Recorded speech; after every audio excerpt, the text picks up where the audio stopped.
think I am afraid? নতুন animated চলচ্চিত্র the Lord of the Rings the War of the Rohirrim এ প্রধান চরিত্রে অভিনয়ের সুযোগ পেয়ে গাইয়া ওয়াইজ এতটাই উচ্ছ্বাসিত হন যে তার চিৎকারে প্রতিবেশীরা পুলিশ ডেকে বসে। ওয়াইজ সিএনএনকে বলেন, আমার উল্লাস শুনে প্রথমে কোমোডনের ২ পুলিশ কর্মকর্তা ছুটে আসেন। আমি তাদের বলি, আমি নতুন চাকরি পেয়েছি, তারা আমাকে পাগল ভেবেছিল। এই চলচ্চিত্রে ওয়াইজ কণ্ঠ দিয়েছেন হেরা চরিত্রে, যিনি রোহানের রাজা হ্যামারহ্যান্ডের কন্যা।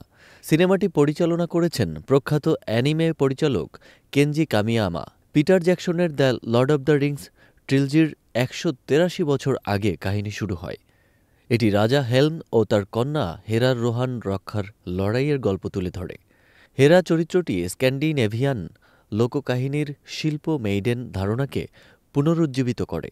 এতে দেখানো হয়েছে কিভাবে হেরা যুদ্ধের মাঠে নারীদের ঐতিহ্য ফিরিয়ে আনেন। তিনি the Lord of the Rings চরিত্র ইউইনের পূর্বসূরি, যিনি বিখ্যাত সংলাপ আই অ্যাম নোম্যান দিয়ে দর্শকদের মনে গেঁথে আছেন। ওয়াইজ বলেন, ইউইনের চেতনা হেরার মধ্যেও দেখা যায়। নারীদের কণ্ঠ গুরুত্বপূর্ণ। আমি আশা করি এই চলচ্চিত্রটি তরুণীদের টলকিনের পৃথিবীতে প্রবেশের অনুপ্রেরণা দেবে। The Lord of the Rings the War of the Rohirrim ১৩ই ডিসেম্বর যুক্তরাষ্ট্র ও যুক্তরাজ্যে মুক্তি পেয়েছে।